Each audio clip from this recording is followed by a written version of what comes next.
Shalom a todos. Sábado 24 de fevereiro de 2018. O estudo desta semana tem como título Tetzaveh, que significa ordena. Leituras bíblicas. Êxodo 27, 20 a 30, 10. Ezequiel 43, de 10 a 27 e Hebreus 13, de 10 a 16. Vamos ler Êxodo 27, os versos 20 e 21. Ordene aos israelitas que lhe tragam azeite puro de olivas batidas para iluminação, para que as lâmpadas fiquem sempre acesas. Na tenda do encontro, do lado de fora do véu, que se encontra diante das tábuas da aliança, Arão e seus filhos manterão acesas as lâmpadas diante do Senhor, do entardecer até de manhã. Este será um decreto perpétuo para os israelitas, geração após geração. Na preparação para o seu projeto de habitar com sua criação, o eterno Deus desenvolve seu plano com detalhes. Quando estudamos a Bíblia Sagrada nos dias de hoje, ficamos impressionados com tantos detalhes e principalmente com o tempo dessa preparação até a execução. E ainda mais, falta a conclusão final, a consumação dos séculos. Nesse estudo semanal, a atenção é voltada para a ordem divina da construção do tabernáculo, no hebraico Mishkan. É muito linda a maneira como Deus trabalha na dimensão do entendimento do homem. Sabemos que todas as coisas divinas são primeiramente geradas pela intercessão para que aquilo que existe no espiritual se manifeste no natural. Como já estudamos, cada peça do tabernáculo, bem como as roupas e os detalhes dos trajes sacerdotais, são símbolos muito fortes que falam no reino do Espírito e têm um significado especial para o homem. Para efeito de estudo, de meditação, vamos nos deter na lâmpada, no óleo e na luz, pois a mensagem central está nesses três elementos. A menorá, ou candelabro, representa Jesus Cristo, a luz do mundo. É uma peça de ouro batido com 7 hastes e 7 cálices, onde é colocado o azeite para iluminar o lugar santo. Essa peça ficava de frente para o altar de incenso, entre este e a mesa dos pães da proposição. A ordem divina é que a luz deveria permanecer acesa eternamente.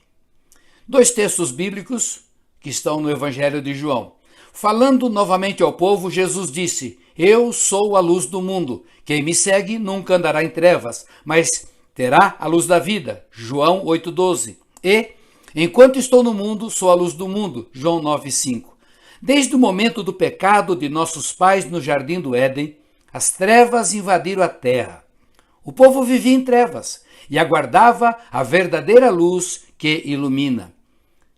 Em Atos, capítulo 26, verso 23, está escrito assim, que o Cristo haveria de sofrer e, sendo o primeiro a ressuscitar dentre os mortos, proclamaria luz para o seu próprio povo e para os gentios.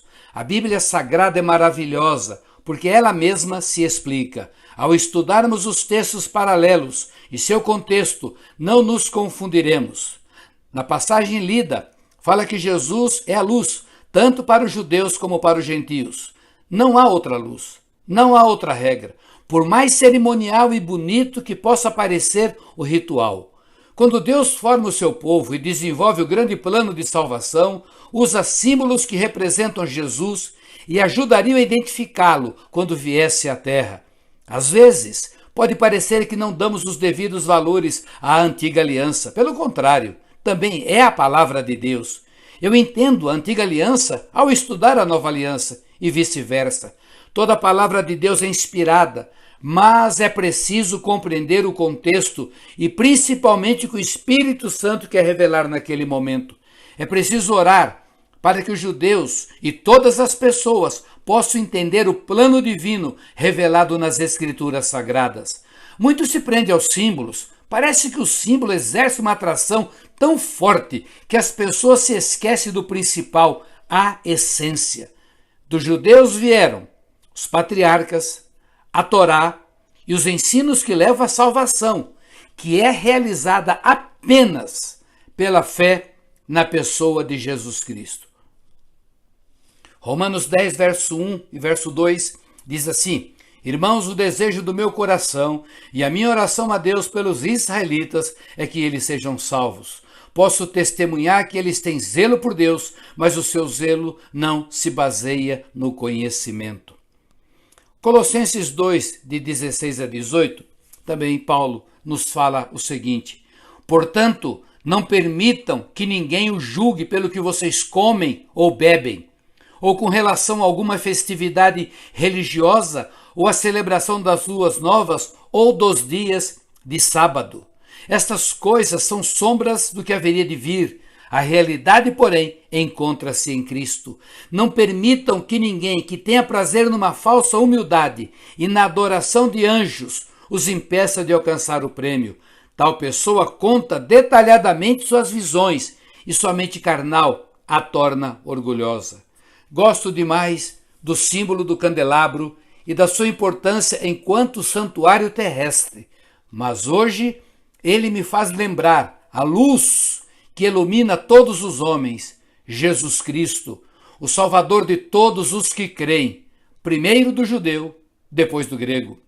O óleo, segundo elemento sobre o qual comentaremos, fala da pessoa do Espírito Santo, o óleo que unge, alimenta, ilumina e betuma, segundo a ordem de extração.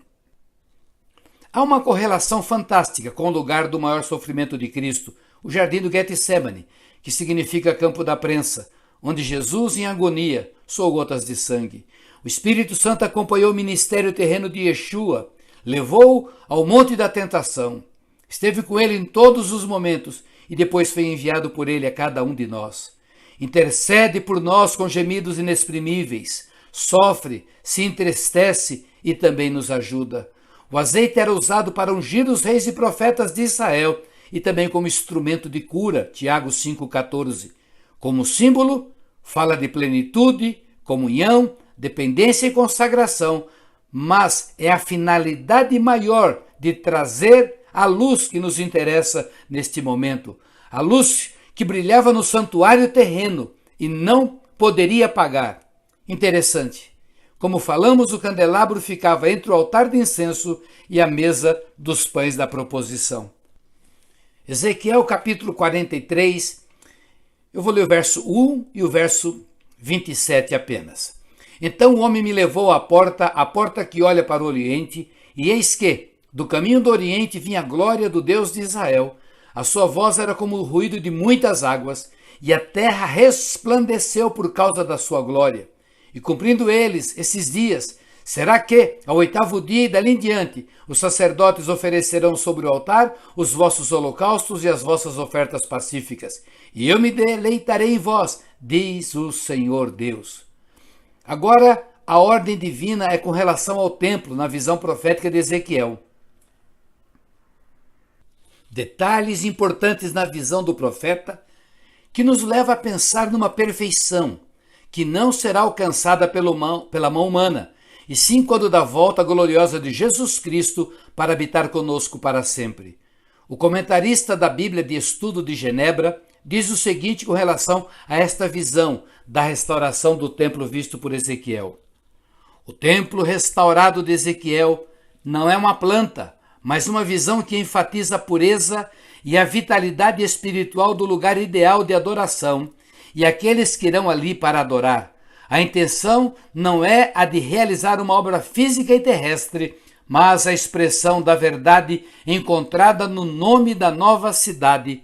O Senhor está ali. Ezequiel 48:35. Deus irá habitar no novo templo e no meio do seu povo. Está na Bíblia Genebra, editora Mundo Cristão, a edição de 1999, na página 970. Concordo plenamente com este comentário bíblico. A visão é gloriosa de algo perfeito, criado pelo próprio Criador para a sua exclusiva glória e deleite. O importante é saber que nós fazemos parte deste plano. Aleluia. Hebreus 13, de 10 a 16, vamos ler para finalizar, é o texto sugerido para a nova aliança. Nós temos um altar do qual não tem direito de comer os que ministram no tabernáculo, O sumo sacerdote leva sangue de animais até o Santo dos Santos como oferta pelo pecado, mas os corpos dos animais são queimados fora do acampamento. Assim, Jesus também sofreu fora das portas da cidade para santificar o povo por meio do seu próprio sangue. Portanto, saiamos até ele, fora do acampamento, suportando a desonra que ele suportou, pois não temos aqui nenhuma cidade permanente, mas buscamos a que há de vir. Por meio de Jesus, portanto, ofereçamos continuamente a Deus um sacrifício de louvor que é fruto de lábios que confessam o seu nome. Não se esqueçam de fazer o bem e de repartir com todos os outros o que vocês têm, pois de tais sacrifícios Deus se agrada. Tudo nos conduz ao santuário e à adoração. Na nova aliança, cada salvo é templo, santuário e altar, e precisa ser cheio do óleo para que a sua luz brilhe intensamente. Mateus 5, 14 a 16. Vocês são a luz do mundo. Não se pode esconder uma cidade construída sobre um monte. E também, ninguém acende uma candeia e a coloca debaixo de uma vasilha. Ao contrário, coloca-a no lugar apropriado e assim ilumina todos que estão na casa. Assim brilha a luz de vocês diante dos homens, para que vejam as suas boas obras e glorifiquem ao Pai de vocês que está nos céus. Filipenses 2,15 diz: para que venham a tornar-se puros e irrepreensíveis, filhos de Deus inculpáveis, no meio de uma geração corrompida e depravada, na qual vocês brilham como estrelas no universo. Quando cumprimos o nosso propósito de vida, segundo o critério de Deus, nos tornamos luz, altar, santuário, etc. E carregamos conosco a glória Shekinah, ou seja, a própria presença do Eterno em nossas vidas. Poderíamos ainda falar dos sacerdotes que ministram diante de Deus e dos homens. Na nova aliança, somos todos sacerdotes. 1 Pedro 2,9. Vocês, porém, são geração eleita, sacerdócio real, nação santa, povo exclusivo de Deus, para anunciar as grandezas daquele que os chamou das trevas para a sua maravilhosa luz. Aqui encontramos a revelação e o resumo de leis dos cerimoniais e sacrifícios veterotestamentário à luz de Jesus Cristo. Somos templo, altar, luz, sacrifício e sacerdotes do Deus vivo. Nosso ministério não é passageiro, e sim eterno. Nosso material de trabalho são as pessoas e nossos instrumentos são os dons do Espírito Santo. Um dia prestaremos contas diante do tribunal de Cristo por tudo aquilo que fizemos através de nossos corpos. Esta é a hora das trevas. Portanto, nossa luz deve brilhar muito mais. Só ouvimos falar de rumores de guerras, perturbações, conflitos, etc. O mundo está mudando rapidamente. Creio que são os sinais do fim.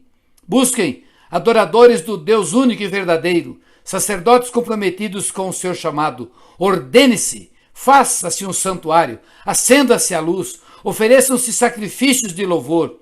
Em meio a tantas denominações e grupos está difícil identificar a noiva verdadeira. Parece que estamos em meio à obra de homem. Queremos ver a glória de Deus e ela refletirá na vida de seus consagrados. Unamo-nos neste ideal de fazer a diferença em meio a esta geração que vive em trevas. Que o santo azeite divino, o Espírito Santo de Deus, nos ajude na busca da santificação para realizarmos o seu serviço. Amém. Shabbat Shalom.